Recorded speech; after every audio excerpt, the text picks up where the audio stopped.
And welcome to Press Pass. Of course, using this account or this hashtag Press Pass, you can join the conversation online as it continues.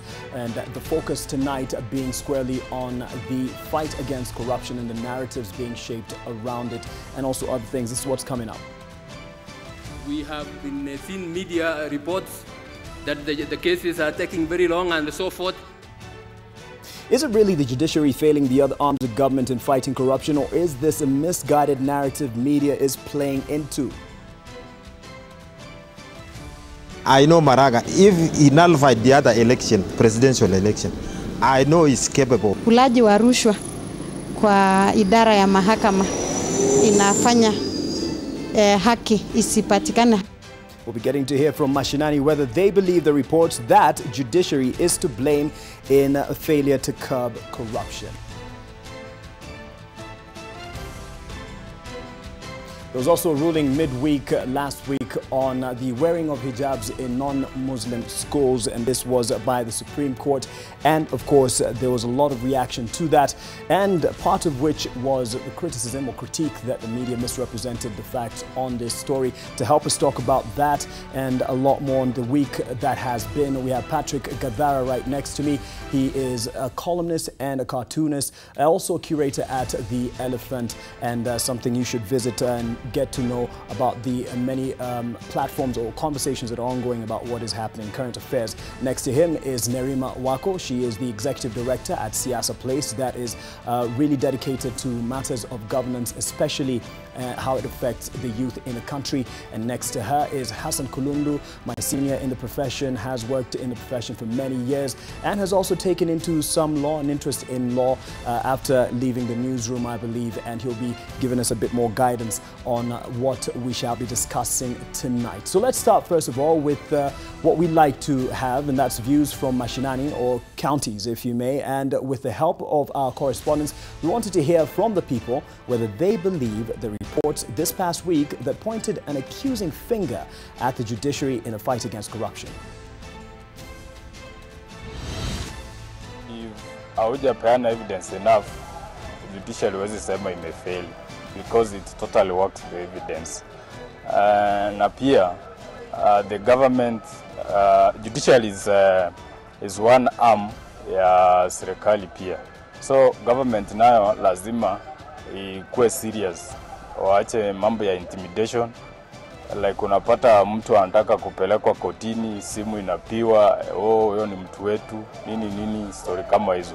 So unapata in one way or another judiciary hapo sasa inashindwa kitu inafanya. The buck stops at judiciary, and we squarely blame the president of the judiciary, who is Honorable Maraga.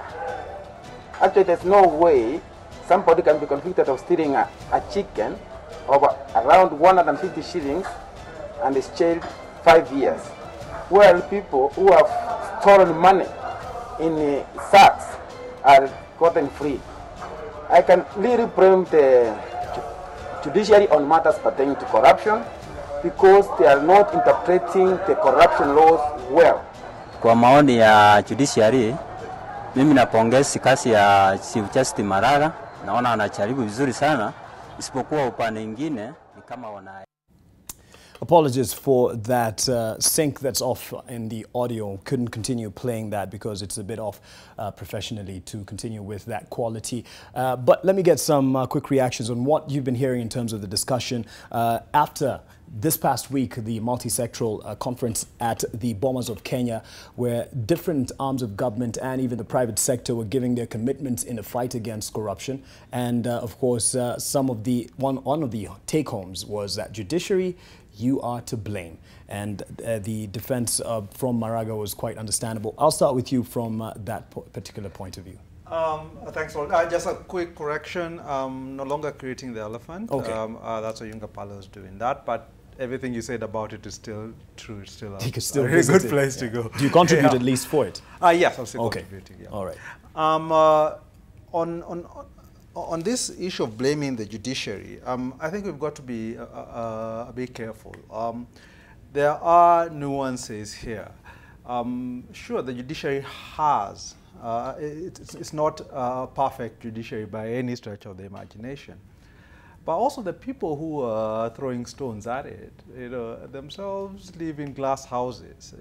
I think Maraga was quite right when he was pointing out that the strength of the cases that are presented, in essence, mitigate against actually getting our convictions. Okay. And this is not the first time. You remember when we had the argument about who was the mortician and who was the surgeon when it came to the cases that we lost in Switzerland.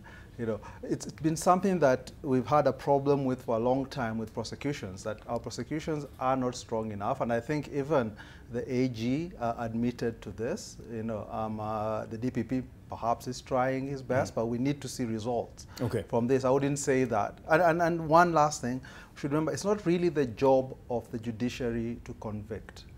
It's the job of the prosecution, to provide the case, to prove its case. It's not, if its case fails, you can't blame the judge. It's up to them to actually convince the judges. All right. And how it played out to you, Nerima Wako, as you were following it, of course, you're very keen on these matters of governance and what affects the youth and their future. Did you see anything off in the reportage, first of all? Well, I wouldn't say anything off. I think it's the usual, where the blame game always shows up. I'm yet to see, not even in the judiciary, in any other commission or institution or department that exists, where an individual says, you know what, it is my fault, I take responsibility, and moving forward, these are the action steps I'm going to take. So we have this sort of culture where we will never own up to the mistakes that we do have, but we're very quick to say it's somebody else's fault, someone else can do this better or whatever. But I think what was interesting was to see how we view the institutions as they work in silos. The AG's office, EACC, DPP, you'd think that they would work together, in a sense, a front line to fighting corruption, because we were talking about anti-corruption in this conference. But the way it appeared, it was almost as though this is my team is doing what it can, and your team is not performing to par. And so it showed a lot of division, and I think that's concerning, because as much as Haji has shown up to be a hero for a lot of young people because of pushing for high-profile cases and people saying things like a sitting governor would never go through a court case, this is a progress. And so Kenyans are still stuck on that, where they're saying this is something that is unique in a sense and hopeful of it, but after the back and forth over the weekend, you're like, there we go. We're back to square one. What's all this about? And now we are stuck. There are more powerful people making phone calls. So who am I to fight this corruption monster? When Hassan Kulundu, if you were still active in the newsroom and were making decisions on the headlines and the top focus, would the same perspective that was given or priority that was given be the case under your leadership? It wouldn't be. If I was still in the newsroom and managing the news desks and the newsroom management, I will go further and to make some what we call some bold decisions. The problem that when you are dealing with the issue of corruption, corruption is more of a political term, not a legal term. And you notice that in the two arms of government, the legislature and the executive, it's run by politicians. So it's easy for that word to run. It runs very easy for them. And being politicians in the two arms of government, they have got a platform on which they can talk about. The judiciary, on the other side, the word corruption is not a legal term as such. In fact, even if you read most of the charges, let's say in NYS or whatever, you'll find that even the word corruption does not appear in the charge sheet. It's either abuse of office, misrepresentation for uttering a false document and all that. So the judges don't have the opportunity to shout about corruption because the ball game is very different when you come to court. So if I was managing the newsroom, I would do what we do what proper news managers do. You make what you call the bold decisions. All right. Not the popular decisions. And when you make the bold decisions as a news manager, you go for the real thing. And sometimes you have to do what James Cook said. If you have to conduct the orchestra, you must turn your back on the crowd. Okay. And in shaping this conversation, a lot happens, but we get to pick the reactions from the CJs such as this, and this is what he had a very strong defense of his judiciary over the last week, actually, a day after the accusations were there. I just want to play the bite there of what he said. And this was him, of course, first of all, lashing out at the media and then reacting and saying that it's actually not all on his table. We have been seen media reports that the cases are taking very long and so forth. You don't need, we have instructed the communication directorate in the judiciary to give the public updates every day about what is causing the adjournments of those cases. Mr. Kiboro, what you are telling the people that the CJ should not waste time listening to those, should I now write and say these petitions have been filed here, we find them useless, throw them away, even without hearing them? We can't do that. We are a country ruled by the rule of law. This morning, I was watching KTN, and I was amused by somebody who says the CJ should sit down with the DPP and analyze the evidence that is there so that we get a conviction. And this is a very enlightened person, Your Excellency. If I were to do that, Your Excellency, I mean, I have no right to be a CJ. And that's just citing one of the platforms he was following as the conversation continues. And the media is, of course, tasked with shaping the discourse on matters such as this. And yes, there's the critique of, when you bring on panelists and whatever bias they may have or knowledge they may have, they would talk about, something like he was, retorting to him, saying it was quite ridiculous that you would expect him to do that.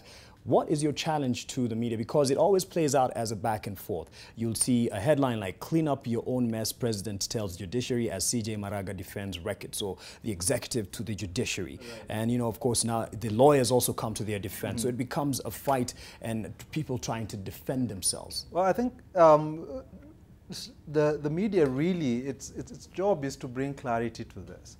And it's not doing it well. Basically, what our media has become is a sounding board for both sides. So it's Maraga says this, the president says this, then you leave it to the audience. Yes. You guys decide who's telling the truth. Yes. But I think that's an abdication. It's the media to actually say who is, in this case, telling the truth. I think we need better reporting about the cases. What is happening, and to be able to contextualize it for people.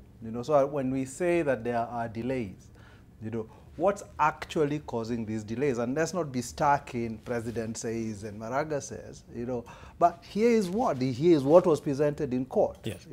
If it's problematic, then let's explain why it's problematic. I think we also get stuck, and I think this is the point Maraga was pushing, with this idea that the judiciary should fight corruption.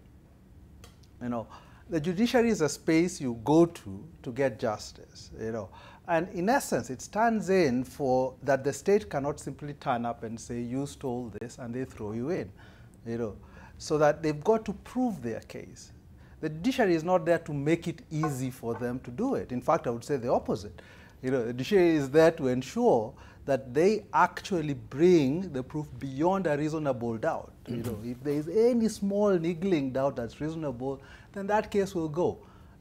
But if we start thinking that it is up to them to deliver convictions, and we start saying that the judiciary is failing because we are not convicting people, then I think we are giving away our own rights, our own protections. Yes. These protections don't just exist for guilty people, they exist actually for the innocent. And the moment you say that the judge can kind of ignore some of these issues, can ignore a constitutional petition, etc., then you're removing from yourself, the day it's you in the dock, the opportunity to challenge some of these things, the opportunity to actually go and argue that the state has either misbehaved, has not prepared a strong enough case, etc. So we should be really, really careful. I think the media has to explain to people why it is necessary for these things to go through the processes, why it is necessary for petitions to be listened to. At the same time, there's a pressure for people to see heads rolling. And with that pressure, then of course, you'd be, if you're not joining in the chorus of let's see cases, you know, getting to court and people getting behind bars, then you either are seen as, there's a narrative that's created that you are the impediment. And we even had it in our opinion counts question, and we asked those questions. Do you believe the judiciary is an impediment to the fight against corruption? And of course, most of the polls turn out to be yes, you know, judiciary, Maraga. Do you think there's a way we play into a narrative, or do you even feel, from your perspective, as Siasa plays, that there is a narrative that is being created to form a pressure in a certain arm of government? Definitely. I think that media is a powerful tool with any media, and we've seen that with the development or increase of social media, where we can see how a trending topic can now become mainstream media. So if that can happen on social media, imagine the kind of influence that television stations have or newspapers have. And why I would say that media does play a role when we're going through very tense moments, you'll find that regions will have different headlines.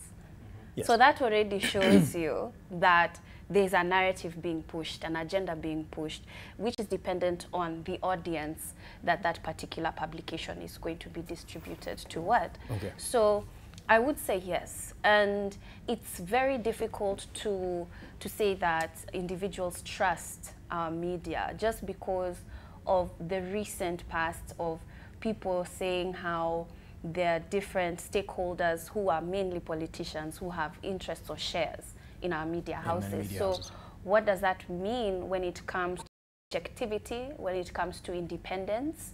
Is it that there are some headlines that are controlled from being aired? And I would even talk about one of the moments that I remember being young was when Lucy Kibaki stormed offices because of a particular story and because it was being run. And so you would see how, yes, there's political power involved to make sure that a narrative is pushed and not necessarily focusing on a particular individual. Okay. And in fact, the Media Council CEO, Mr. Omoyo, was at the conference, and he mentioned, you know, the struggle that they have in terms of the ownership behind the media houses, about 4 families dominating the media ownership, and by that have their own interest and biases in the information that gets out. But first, you can respond to the issue of the regional, the difference in the region's headlines. There's an understanding and there's a practice to that, how it happens and why we select different headlines for different regions, and whether that is playing into a narrative of any type. Well, I think there's nothing unusual about different headlines depending on the regions. That's the nature of the press media, especially the print media. Just are that way, and this is something that emerged, especially in the US, because of different time zones. Yes. You may find that sometimes news that breaks out in the East Coast in Washington, D.C. or New York will be totally different when by the time it gets to California because of time differences. So those differences in headlines are quite appropriate. Okay. Nonetheless, on the issue of media playing into the hands, and that one I agree. Yes. The media that I see presently in Kenya, it has not been very critical on the issue of reporting corruption, because the word of corruption is more a political issue, and the Kenyan media likes to go with the grain of the political grain. Mm-hmm. Now, let me just remind, if stuff reminds me well, and playing into that, into the hands of populist reporting. I remember Justice Wakiaga sounded that warning during the bail application in the case of Jackie Baribe, who is one of our professional colleagues, and Joshua Irungu. In fact, the day when he gave the controversial slaking, or how did he say? There's another word he used.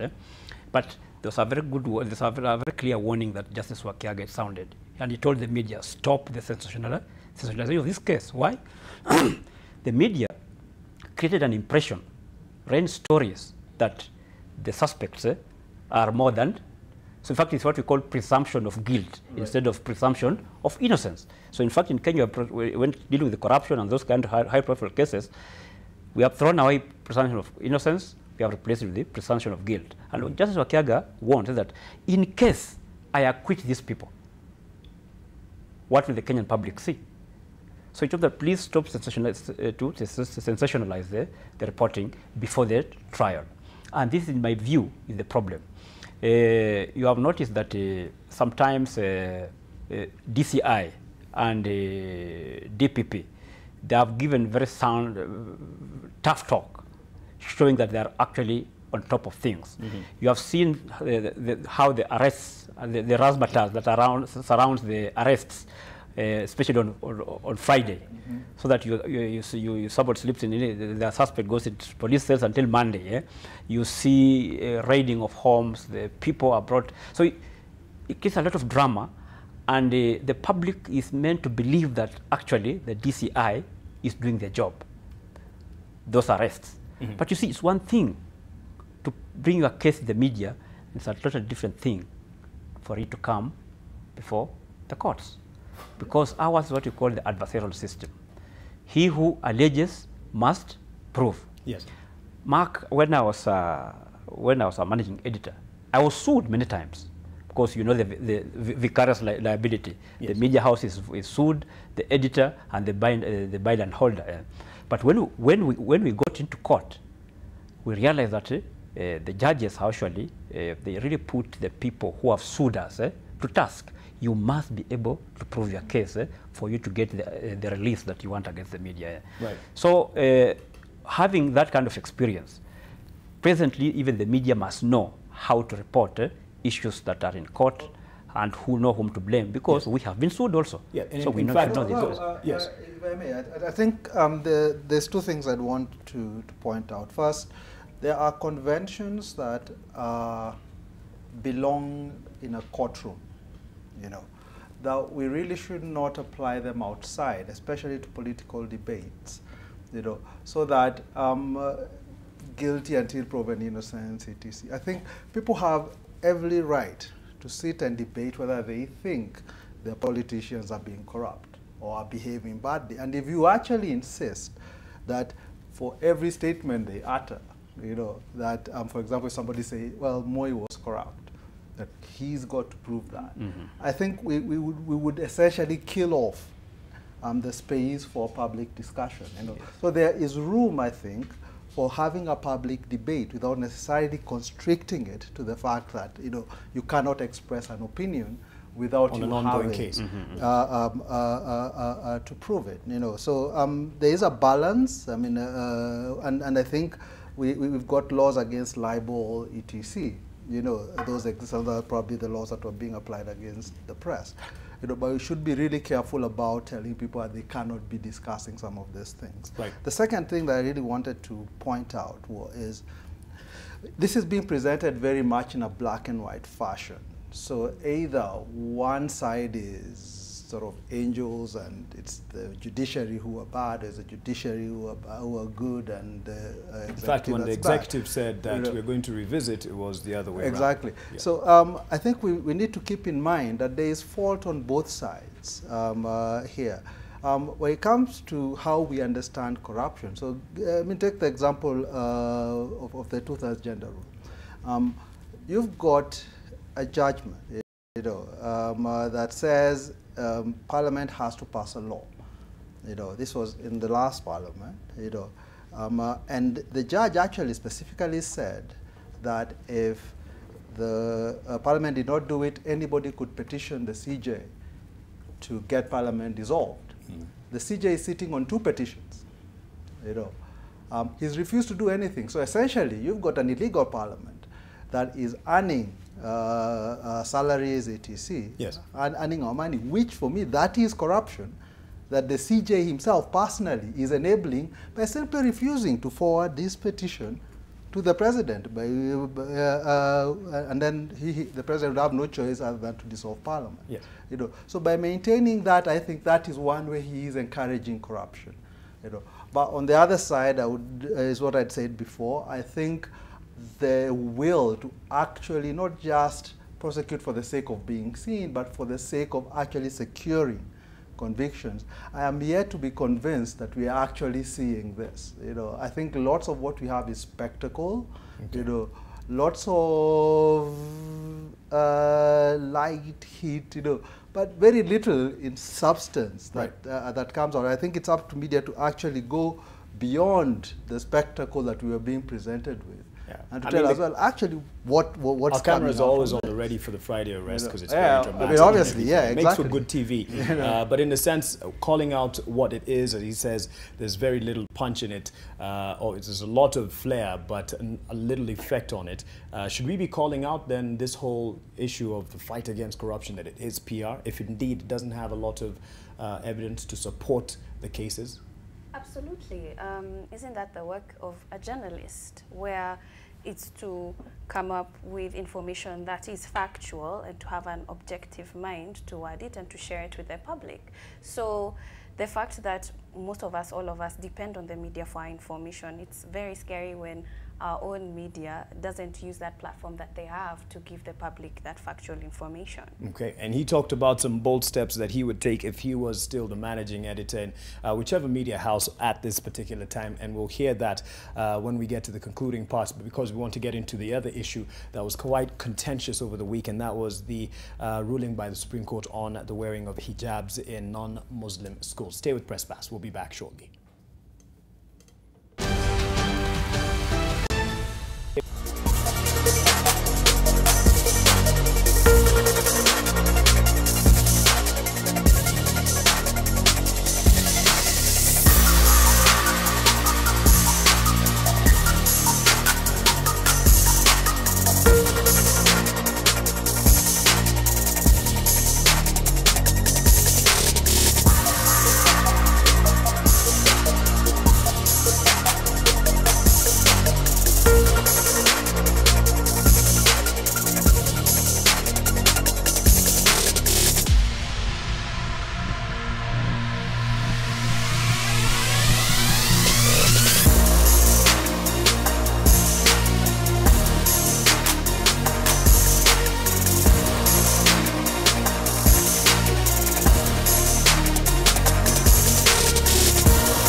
lot of what is hidden. Actually, it makes it easier for the judiciary to deliver justice by providing evidence. Guess what? What happens at the corridors of justice is a disgrace. Corruption, you say. And Abdallah Mdambo, you say, maybe in the future, still waiting to have proper law and order, removal of corruption, ease of doing business, police reforms, and the media house are doing a good job or good work in your words. Just a couple of what the issues that you are bringing up as you follow the conversation. Okay, the media should, yes, Ondiek Jr., you say the media should take an independent role of bringing to the air the exact scene. NTV Kenya is, I just like your point of view and the base of your argument. Well, thank you. Rarely do people quite actually agree with what we say here. So just to get some real quick reactions on the issue of the ruling that was early on in the week on the wearing of hijabs at a particular school in Isiolo, and this is a Methodist Church sponsored school. And the Supreme Court overturned a Court of Appeal ruling that was in 2015 that allowed the very students in that mixed secondary school to wear the hijabs as a right. But now it's not the case, and the school has now the right to say whether they can or they can't, and we know the position on this. Let me start with Hassan Kulundu, not because of your name, because you're looking at me very eagerly to speak. Let me start with you and your reaction to this. Did you see any misrepresentation of this particular story? Yes, plenty of it. Go ahead. The media, the public have been given a very wrong perception, and the Supreme Court now is being accused of making a ruling. In fact, the word out there that the Supreme Court has made a ruling to ban the wearing of hijab in schools. No, the issue is simply that the Supreme Court overturned a decision of the Court of Appeal, meaning that the decision of the trial court stands, which was the High Court. So we must look at the procedural history of this particular case. Okay. This particular case started in the High Court. The trial court, what we call the Court of First Instance, ruled in favor of the petitioner, saying that in that particular school, in fact, it's Kiwanjani mixed secondary school in Isiolo, that wearing of hijab should not be part of school uniform. Saying that, in fact, the argument was students who came to that school signed a prior agreement not to adhere strictly to the code of the uniform. Then, in between, agitation started. If you look at the history of that, in fact, agitation started. Then the district education officer came and said that Muslim students can wear the hijab. So they went to court, and the court of first trial, which I think was by Justice Makau, ruled that the school has got a right to decide the dress code or the uniform. The school had a right to decide. So if it decides that hijab is not part of school, then that's the trial court said that. Isn't that the case in St. Paul's Kiwanjani School? Yes. Then you went to the Court of Appeal. The Court of Appeal discussed the issue extensively and ruled that wearing of hijab is a religious right, and it should do what? They should be allowed. And then the Supreme Court now has overturned the decision of the Court of Appeal, such that now the decision that stands is the decision of the trial court, High Court. The High Court, which gives the prerogative now to St. Paul's Kiwanjani Secondary School to decide. To decide, yeah. So the misrepresentation here is that the Supreme Court has ruled that has banned the wearing of hijab in non-Muslim schools. First of all, this particular ruling applies to that particular school. Okay. Although it might set a precedent for other schools to follow. Yes. You remember there's also the Kenya High School, which had got a similar case, and it was held that the Muslims can wear. So this ruling, it might give impetus to the Kenya High also to do what? To demand that to ban the hijab. They be given the right to choose as well. Yes. So that's the misrepresentation the media has done. Okay. Well, yes. Creating that impression. Real quick, and then I'll give Stu. I'll say first, I think it's the misrepresentation a bit worse than what you're suggesting.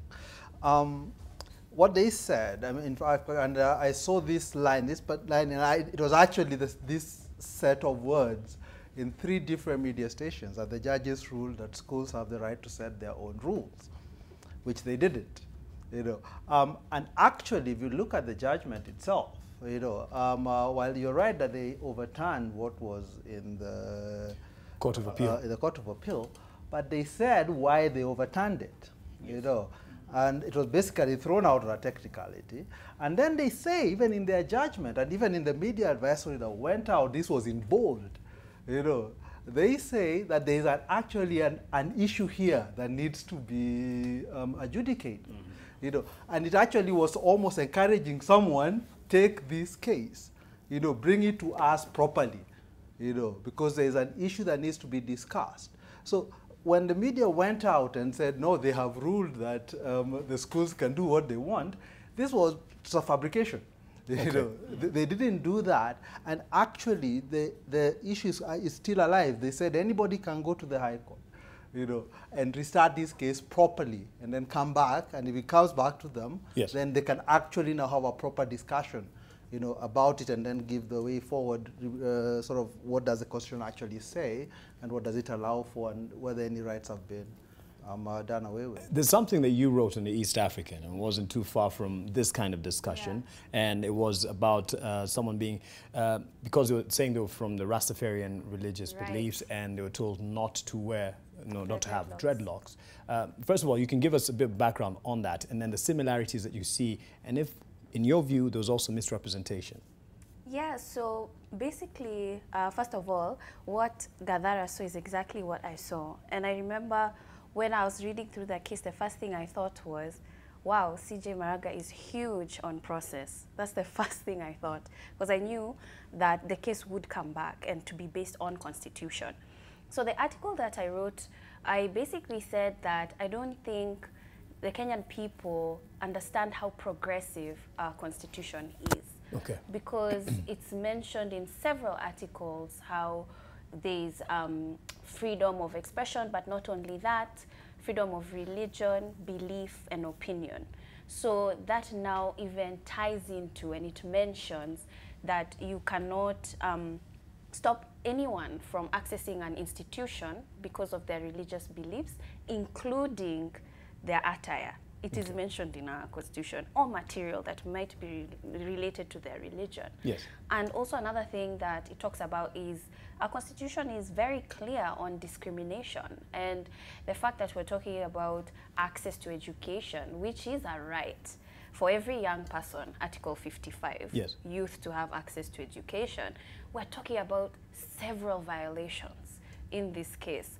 So I think that what I highlighted in that article was, as much as we are so proud of this Constitution, if we really began to use it, we would begin to see so much diversity, not only in our workplaces, but our institutions as well, but how the case was portrayed, because I was reading opinions, and most people were talking about how, yes, it's a Christian school, so that students shouldn't be allowed to wear hijab. Why don't they go to a Muslim school where they'll be allowed to wear that? So we're talking about segregation. We're talking about something completely different from what our Constitution says. And in line with that, I mean, people were getting into that conversation of, you know, is this, as you said, is this a Supreme Court against the religion of Islam? And became a religious conversation.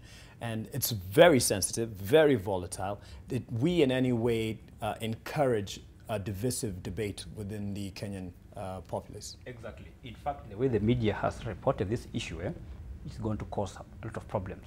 The media has got a responsibility to clarify the issue so that we don't end up where I'm afraid we are headed to. And what the media should have done, should have gone to look at the judgment of the Court of Appeal, the judgment that was overturned. In it has got the procedural history of this particular case, and the issues as they were. Then the other misrepresentation, and I can see Mark also repeating it here, that, and Nermi is also repeating here, that this is a Christian school. No, it's not a Christian school. It's supported by the Methodist Church. It's a public school. The issue, in fact, where the division comes in, is that the Methodist Church is the sponsor of the school. And now, where the problem is, because under the Basic Education Act, I think a section is the role of the sponsor in schools. So it looked like in this particular case, the school is a public school, but the sponsor holds a lot of sway, and that's where everything went wrong. This is the time, in my view, and this is why I criticize the Supreme Court. The Supreme Court should have looked at the judgment by the Court of Appeal in its broad sense, because I believe the Court of Appeal did a superb job in terms of what you call a proportionality analysis of the case to arrive at what they did. And one of the things they looked at a lot of case law from South Africa, India, and other places where these issues are quite hot. They also took time to look at the philosophical issues about religion versus fashion. And even compare that, we can compare this a case of dreadlocks of the parent of McKinney School who sued because the parent wanted the I think around 7-year-old daughter girl to wear dreadlocks to school, but it was rejected. Reason being that dreadlocks is not an you are not sort of expressing an article of faith. It's a fashion statement. The Court of Appeal looked at all those cases and ruled that hijab is a religious expression obligation. It should not be equated to fashion.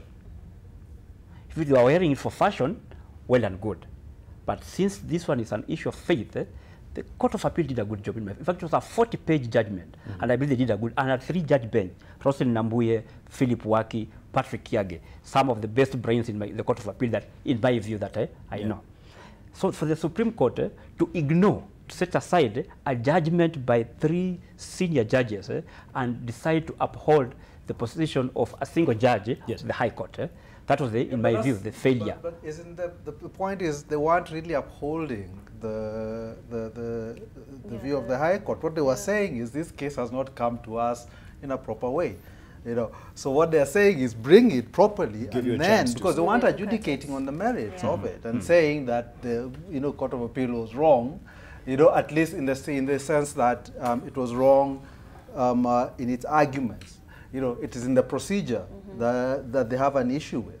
And I think that is where the crack of the matter is. I mean, I find it pretty hard to believe that the people, the journalists who wrote about this in the first days or when it came out, had actually read what what the judgment had said, because it was quite clear, and they repeated it. They said, "Bring it to us, bring it again."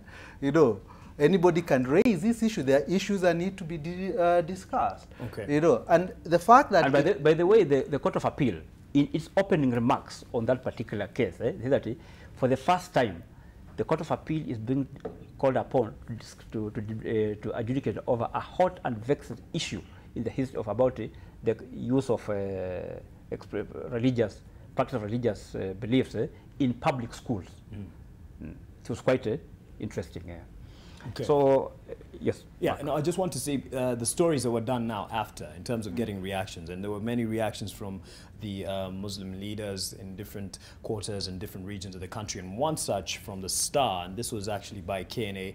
It reads, Duale takes on Maraga over hijab ban and asks Muslims to ignore the ruling. And there in the opening statement, Majority Leader Aden Duale has asked Muslims to ignore Supreme Court decision that Muslim students are not allowed to wear hijabs in non-Muslim schools, quoting him partly in this story, who are apex judges to order on hijabs. They should be aware they are a creation of the Constitution that has also given every Kenyan right to worship. Again, going by the same story, but then now creating this back and forth, and this is a religious matter. Your concerns on this?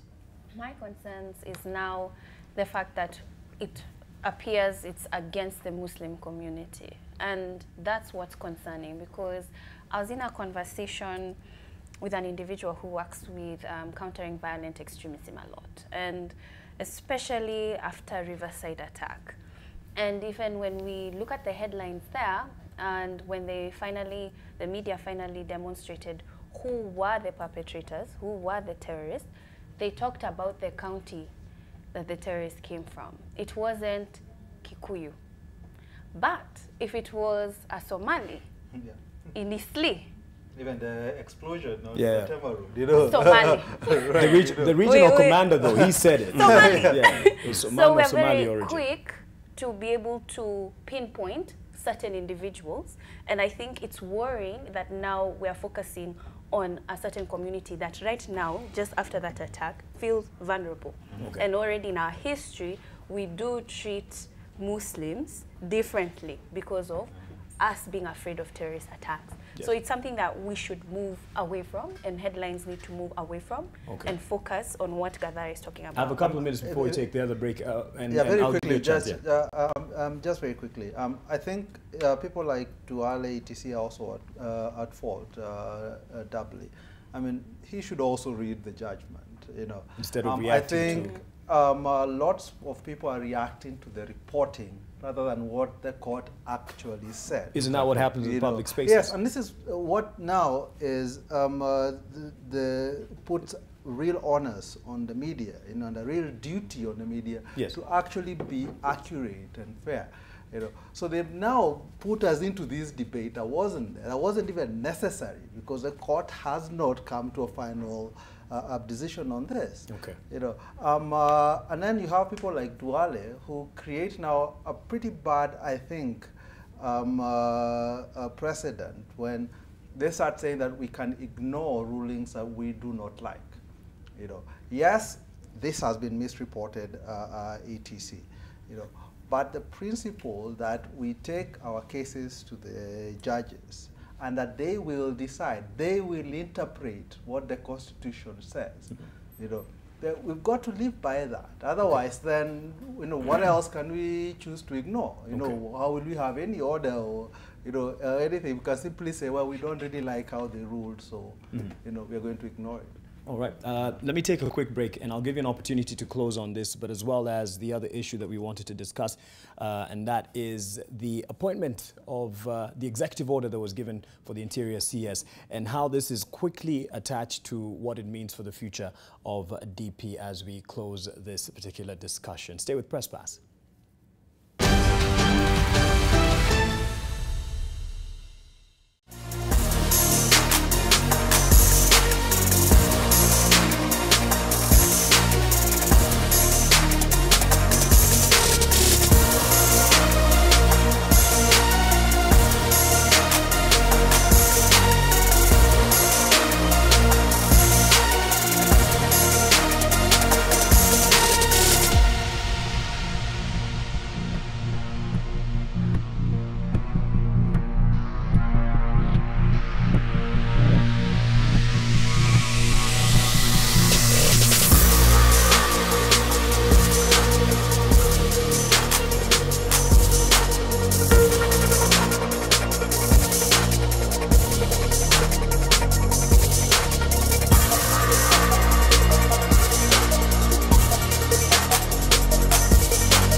Just a quick reaction to the conversation that was going on. Muganda Clay, thank you for watching and your comment. He's always good on correcting on what he feels is inaccurate. It wasn't Makini School, but Rusinga School. It wasn't a girl, but a boy. The other dreadlocks case where a mother sued a school. Thank you for that correction, Muganda. And that is why we are here to correct and verify, retract, move on with the truth. And this is something else that I have to read, and we will probably be having this as a discussion next week. This is Lion TV Kenya. Can you please get the facts of the proposed car-free day before misleading Kenyans? CS Masharia was clear that they are piloting 3 streets at first. This is how media mislead Kenyans in matters of urban planning. Constant Cap, consider yourself. Welcome to the next episode. This is Walk into Town. Wednesday and Saturdays to be car-free days in Nairobi CBD from February. This is a big talking point right now because this touches on the lives of many Kenyans, especially on their day-to-day workings and convenience. So let me get into that other issue that was also big this past week. And following reports on the appointment of Interior CS Matiang'i to chair a new committee of all CSes supervising all government projects, the Deputy President expressed confidence that his job was intact and he was not worried at all. And this is what was said around the questions of his position as Deputy President. Mulisikia kuna mwingine pale Kasarani ambaye aliapishwa kwamba atasaidia Uhuru Kenyatta. Si hao watu wengine tu ni kujaribu na kudoea. Lakini mtu mwenye hako na kazi ambaye amepatiwa na katiba ya Kenya ni mimi. Kwa hivyo wale watu wanasumbuka na ile kazi wanafanya, waende wasome katiba. Katiba inasema deputy president ndio mtu ya mkono ya rais, na kazi ya mtu ya mkono ya rais ni kuhakikisha kwamba barabara inajengwa, sitima inaunganishwa, wananchi wanaelewa mpango ya serikali na dunia inasonga mbele. Oh, the deputy president definitely looks or seems to be a hot selling point for all media houses, because if you look at the next clippings here, and this was the headlines right after the executive order appointing the CS to coordinate the, all the ministerial duties. These were the headlines. Uhuru trims Ruto's power in new order. Matiang'i new role deals blow to Ruto. Kinara wa mawaziri questions as Matiang'i gets more powers. And you can play it on just to see how this played out. But yes, quick reactions to this. Was it blown out of proportion?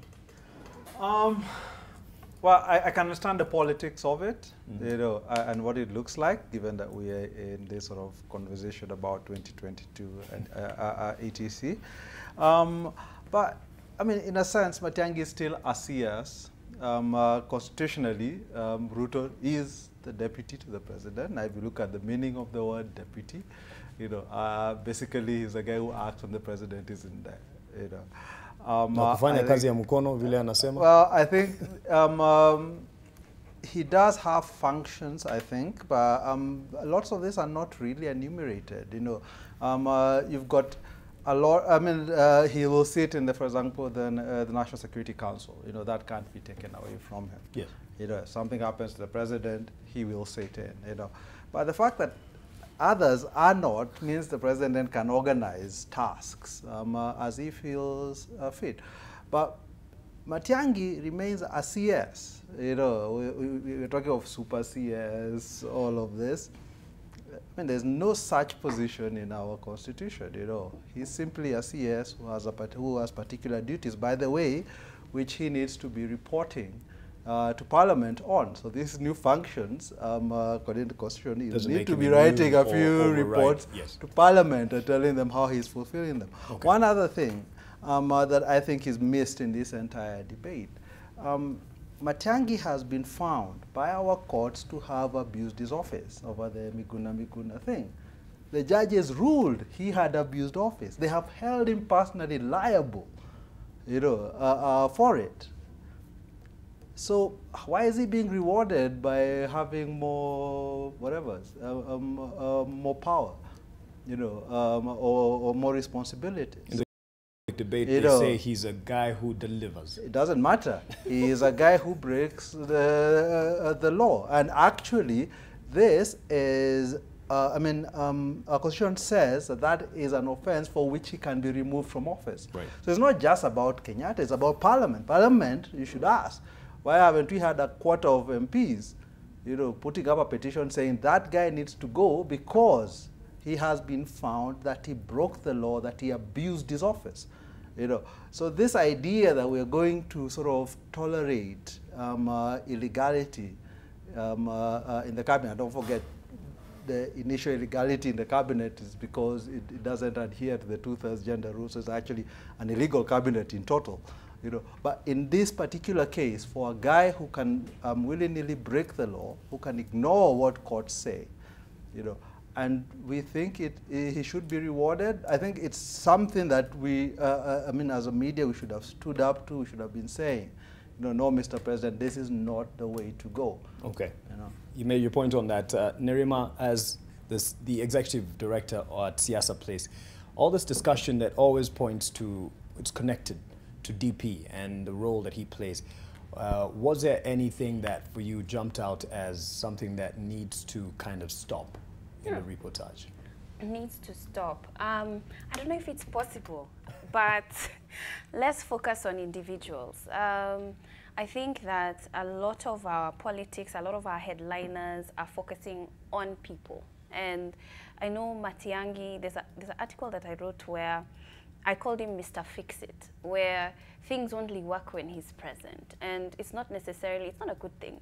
What we should be concerned about is the institutions. Why does it have to be one particular individual to make things work? So we should be concerned about are there institutions that work in our country, or does it have to take someone who whips everybody into shape, sort of the watchdog prefect mentality, and that's the only way we work? But with our interactions, when I ask people, people are happy because for them, they're like, he's the only guy who appears to be working, so that's great. He's been given more power, so that means that things are finally going to function. And I think it's a twisted kind of way of looking at things, because if we think of the individuals who had this position in the past, we can talk about Michuki, we can talk about Biwot, we can talk about people, but they go.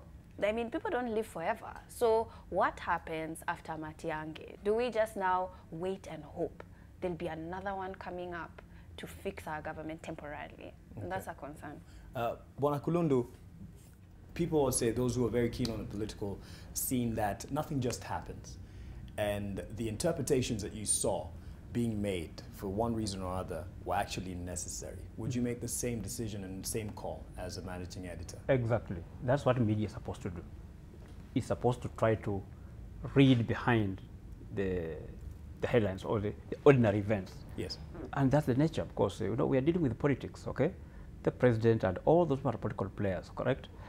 And every action they take in the exercise of government, you can be sure that there's also a political agenda behind it.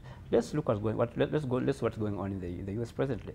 The appropriation bill of the federal government, Trump says that we must build the wall. But you see, behind it is a political agenda, because Trump promised his political base that we will build the wall. So it's a political agenda that he must also fulfill. So when you see the president making this kind of moves, we agree. We cannot lie to ourselves that there's no political agenda behind it. So if I were the managing editor or head of the news, I would still write the same headlines. Yes. Because we want to find out. Nothing happens without a reason, especially in politics. Just the way we Africans believe, or at least where I come from, people just don't die. There must be something. Even if you died of an accident, we try to get the African perspective to it. Yes. Something somewhere must have caused this accident to be this way. Nonetheless, let's go back to law. And the deputy president said it very well, that Musome Katiba, the deputy president has got, I know he has got very able legal advisors in his office. And all of them will, I'm sure, they'll tell him that whatever the president did is within his mandate. Article 132. There's nothing. The law allows the president to give those powers the way he did. Look at Article 132, the functions of the president. And the deputy president is part and parcel of the, in fact, it's that it composes the national executive. That's how the Constitution defines it. Yes. The national executive composes the president, the deputy president, and the cabinet secretaries. And then, of course, I think down there, the president has got powers to issue, to direct in order for the running of government. Although we don't have expressed in our constitution the term executive order. This is something that we have borrowed from the US. But in the absence of an express provision for executive order, our constitution allows us to borrow from what we call best practices, the one of So there's nothing untoward with the executive What the president did, the president can give any person of his choice, because the constitution allows him. Yes. The only thing maybe the president will not do is to issue executive orders in an arm of government the way he has got no powers to behave. He cannot just say issue executive orders with parliament or the judiciary. But so long as within his mandate, it's quite okay. Right. The one thing I would add there is he is actually required in the performance of his functions to do it in writing. So he can't just stand up and say, I've appointed somebody etc. without actually having a document that he has put out. Now, what we call that document, or they call it an executive order or something else, but he needs to put I think you're referring to Article 1, I think that should be Article 135. Yeah. The decisions of the president have to be put through a gazette. Yeah, well, but I think there's one already. But they have to be in writing. There's one. You know, yeah, I know. I read it. I think I saw it. Whatever we'll call it, whether it's an order or whatever, executive order, it still has to be a document that he has done. I think that for me, I'm quite disappointed, if you will, even disheartened, that the illegalities that Matiang'i has committed are allowed to be subsumed by the politics of things, the political discussion. You know, when you talk about the U.S., you know, you find people who Trump appointed, you know, who are caught in some impropriety, you know, that becomes the defining thing. That's what everybody wants to talk about. So the media should be focusing on, you know, focuses on rather. Here, it's kind of ignored, you know, so you don't have too much discussion of the fact that we've got a guy who is abusing office, who is then just being rewarded with more power. You know, for me, that should be scary. You know, people thought Mishuki, 2004, fine, everybody was his fan, you know. 2006, he led a raid into a media house, you know. We forget that these guys already show us, you know, from before that, look, if law doesn't matter, when it comes to your rights, when it comes to the protections that you think you have, you know, if he could ignore them in the case of Matiang'i, he'll ignore them in my case, he'll ignore them in the case of the nation, you know, etc. So okay. It's actually in all our interest to sit back and say that, no, we will not accept a situation where illegality is being rewarded, and especially by a government that keeps telling us how it's fighting corruption, you know, it's trying to hold people to account. It should start, charity starts at home. Kadar is taking a very strong position there, but legally he has a right to take it to court, perhaps to challenge it. Yeah, if you feel that Matiang'i is... well, it's not that I feel. The court has already ruled that he abused office. It's not me. The court has already ruled. Okay. You know, and my point is this. Is we've got I think the court did not. I think the court did not rule that Matiang'i abused the office. Oh, yes, it did. Because there was no trial. He was not even tried. So for a court to make that ruling, yeah, it did actually. A case ought to have been brought against him, and the court found him that there was no trial of Matiang'i for that whatever. Okay. I think what the court mentioned, and I remember it was an issue of he ignored. It was kind of contempt of court. He ignored instructions in the Miguna thing. And then later on, when Miguna sued, the court ruled that they have to pay Miguna, I think 7 million. 7 million. But read what the court, the findings, I mean, of the court, what it says. It says the respondents, you know, number one being Matiang'i, that they abused office. It's there in black and white. My point is, shouldn't we be asking all the institutions that we have that are charged with ensuring CSes cannot misbehave in power, first being the president, second being parliament, you know, that they are actually not doing their job. They're not standing up and saying, all right, I think the AG has appealed that particular. So let's wait for the appeal. Okay. And maybe. Yes. And just in closing now, and also you feel free to revisit the other issues that we've discussed in conclusion. But one of the issues I'd want to ask is seeing those headlines, and if you might my director Jackson might put it on screen. In your view, is it the media taking a position against the DP, or is it just interpretation of a development of that time? These particular headlines that look similar. In it, basically, the message there is Ruto's position or place in the future is, you know, under threat. Is it media taking a position against the DP? No. I think that's just an interpretation. Just an interpretation. And my closing remarks, we go back to the ruling on the hijab. Yes. And I want to agree with my sister Nirma here. It really concerns me because that ruling came at the worst time. Yes. When we're dealing with the issue of violent extremism. Already, I think in certain social media quarters, the extremists are now telling Kenyans, especially addressing the Muslim nation, we told you this government is not good for you. It will always discriminate against you, and that's the narrative that they used to recruit. Right. Then worst of all, that this school is in Isiolo. Isiolo, where what we call the hotbed of recruitment of young people into violent extremism. So this one gives kind of fodder. Well, we have a chance to revisit this story as media and correct what was wrong in the reportage.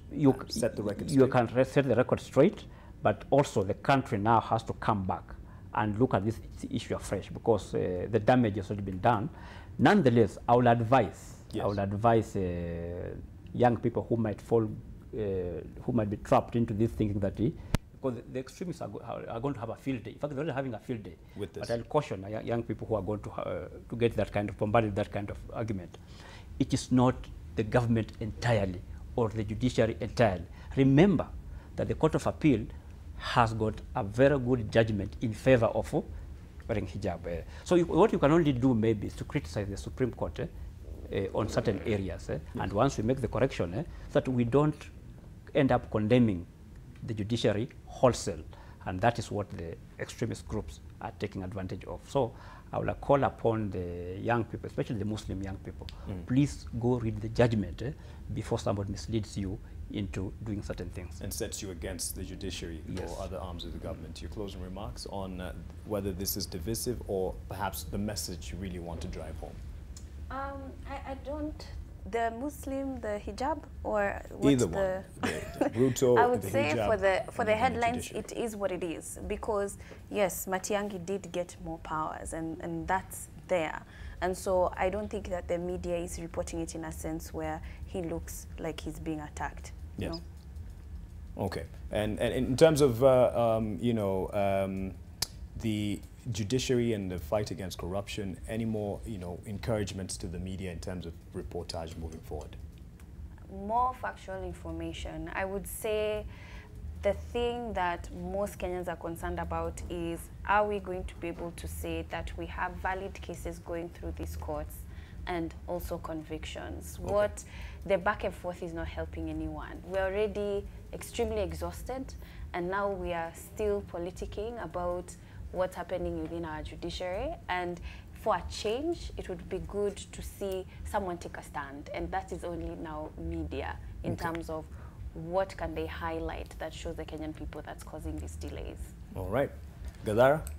I think the media is doing what it has always done. It is privileging the drama rather than the substance. I think in all the cases that we have seen, whether it is with Matiang'i or with even the back and forth, as you mentioned, about who's fighting corruption, etc., that it is not the substance of issues that is being discussed. It is the drama around them. It is the drama of the politics. It is this guy versus this guy. And that's what the media has always done, and it's a big, big disservice to Kenyans. I think we really need to go back to the substance. On the corruption thing, I would insist again, there are 2 petitions that are sitting with the CJ for the dissolution of Parliament. If we want to talk about the CJ not fighting corruption, that is one thing he is definitely not doing, that he should be forwarding this to the president and we get rid of our unconstitutional parliament. I think in the case of Matiang'i, I've spoken my piece. I think we really, really need to push that we cannot simply tolerate having people who have abused office, who have refused to obey the courts, etc., running our things. In the hijab thing, again, it is not about Muslim versus Christian. The Supreme Court did not say that it supports a position that we shouldn't. It's throughout the thing on a technicality. We should be honest about that, and to say it's actually said, bring it properly and we will adjudicate it. So what we should be encouraging those who have a problem with the way things are now, or as you said, the trial court's judgment stands, that they should be urged to actually take the court through to take the case through the proper means and take it back to the Supreme Court. And they said they're quite happy to take it on and actually adjudicate on the merits. Okay. And to you, in terms of that issue on Matiang'i, Mike Adaka Mbarikiwa says, with all due respect, Mr. Gadara should get us a copy of that Matiang'i ruling so that we can confirm I'll for send ourselves. it. You'll send it, post it on your... I'll put it up on my Twitter. At Gadara? Okay. Right. And Gashoki, he says to you, Senior, that Hassan Kulundu, don't encourage village gossip. You're insisting media should read more into the Matiang'i appointment is so juvenile. As a journalist, don't endorse conjecture. Just some of the feedback that we're getting. But of course, as you said, you would make the same decision if you were managing editor. I'll get you your feedback in a bit. Just after this international radar story that we have. Sudan's President Omar al-Bashir has accused the media there of exaggerating the size of the problem he is facing in Sudan, where he has faced weeks of protest against his rule. The president made the remarks on Sunday during a news conference in Cairo following a meeting with his Egyptian counterpart Abdel Fattah al-Sisi. أيضا حريصين على أمن As Bashir was in Cairo, his second foreign visit since unrest began, there was a new demonstration in Sudan's capital Khartoum as men, women and children rallied against the government. Speaking next to his Egyptian counterpart Abdel Fattah al-Sisi, Bashir blamed unnamed harmful organizations for working to destabilize the region. The protest began in December 19 after a government decision to triple the price of bread and swiftly swelled into nationwide calls for an end to Bashir's 3 decades in power. Demonstrators have turned out almost daily across the country to call for an end to his rule. However, according to the president, protesters in Sudan are trying to imitate the Arab Spring uprising that shook the region in 2011. Angry crowds of Sudanese protesters have been seen in videos posted online chanting, "The people want the downfall of the regime," a signature slogan of the Arab Spring. The leader of Sudan's largest opposition party demanded that President Omar's administration bow to mass protest and step down. President Omar al-Bashir is facing the most sustained challenge since he came to power in a coup in 1989. Officials say 30 people have died in the violence, while rights groups say more than 40 people have been killed, including medics and children.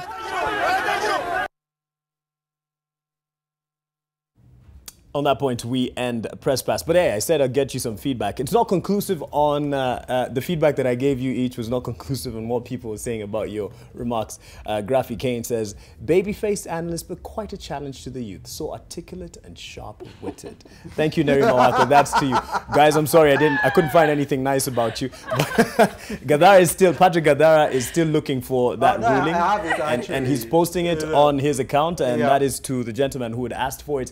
And thank you for your contribution. And yes, you can also follow him on Twitter. He has a lot to say on current affairs at Gadara, and of course he has a lot to contribute at The Elephant. Not the curator. Were you demoted? No. Neri Mawako, Oyunga Pala is a curator now. Okay. And Neri Mawako, an executive director at the Siasa Place, and you should also visit at Siasa Place at Neri Mawako. A lot of conversations, good for the youth. And Hassan Kulundu, a senior who has a lot to lend to the current breed of journalists, and a lot as well to lend in terms of legal matters. Thank you, sir, for giving us your time. Traveled overnight, and you're here after a long night's drive. Thank you, for your time. Thank you for also watching Press Pass. My name is Mark Masai, Jackson and the team. Y'all can go home now. Good night.